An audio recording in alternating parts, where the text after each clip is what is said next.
So that means kind of you guys are setting the strategy at the top level. Yeah. And then day to day it's being executed by the team within the portfolio, a portfolio company specifically. Okay. So that's on the portfolio side. On the book division side, I first got kind of started on that side during the 100 million leads book launch. Yeah. I helped set up the affiliate program.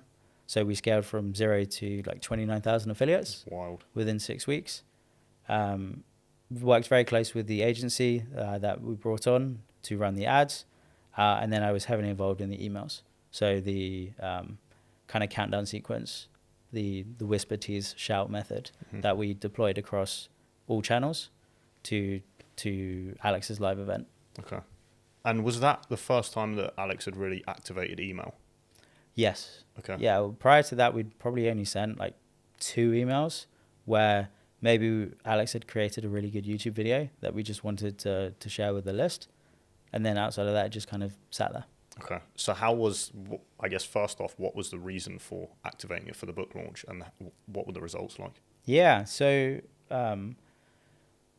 one of my backgrounds is in email marketing. Yeah. It's kind of a core competency of mine.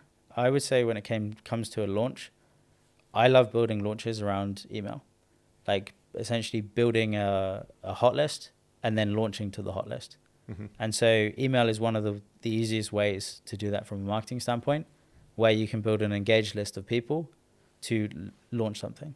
And so that's kind of where that kind of came from. We could run lots of traffic into a simple opt-in, collect name, email, phone number, and then anyone who gave us permission to contact them, we could then essentially get them excited for the live event. Mm-hmm. And it was really easy once you have someone's email to communicate with them on email. We had their phone number, so we did some SMS and voicemail drops. And then you can also put that list into Facebook as a custom audience. Yep. And you can start hitting people on multiple channels. Mm-hmm.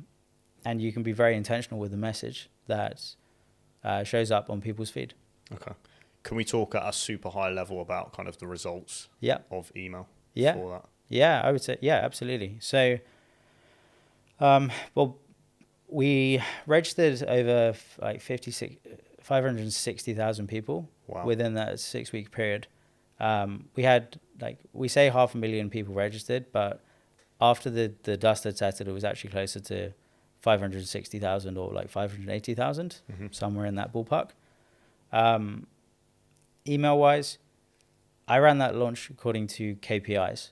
So when it comes to email, you would kind of expect like 20 to 30% open rates, maybe like a 2% click-through rate, and then you just run it by the numbers. And then with a webinar, you would ordinarily expect on cold traffic, let's say a 20% show-up rate. Yep.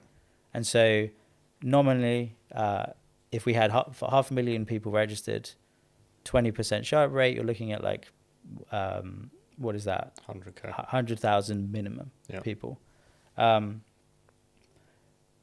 Whether it was the brand or the hype or everything else involved, all the numbers exceeded that. Like I remember it felt like, the Super Bowl. Yeah. When people are staying up late, that's what it felt like for the launch. That's what happened. We had people from Australia doing watch parties at like 2:00 in the morning. And so, I think brand really heavily played a part in that. Whenever like this nebulous concept of brand gets involved, all the KPIs that you might expect from a traditional direct response business, they get elevated. Mm-hmm. And that's a core learning from Hormozi, right? He says this a lot. Yeah, I would say so. Before he just used to do direct response, and then he realized the power of brand. Yeah, I think so. And so as an example, in the lead up to the event, open rates increased by 70%. Wow. We did some tactics to help do that, to increase that. But like where you've got, let's say 500,000 people on your email list and 60% of people are opening your emails the week before, it's in a really good spot. Yeah. And then CTRs were also like 8 times what they should have been. Mm-hmm. And then on the day of the event, we broke all the technology. It couldn't handle the volume. It's a sign of a good launch though, right? Yeah, I would say so. It really was the entrepreneur event of the year, quote unquote. Yeah. How important would you say email was as a factor in that? It was crucial. I mean, without the ability to communicate with people en masse like that, I don't think it would have been the same. Yeah. Plus, it gives you targeting on other platforms, like the ability to do a custom audience. Yeah. If you're doing this on social media, that you can't guarantee that you post a reel and it shows to your entire audience. So yeah, I would say I would say you can't really do a launch without email. Okay. Can we talk about affiliates now? Yeah. Because how old are you? 27. Okay. So I feel like everyone under 30 Yeah. doesn't really think about affiliates. Yeah.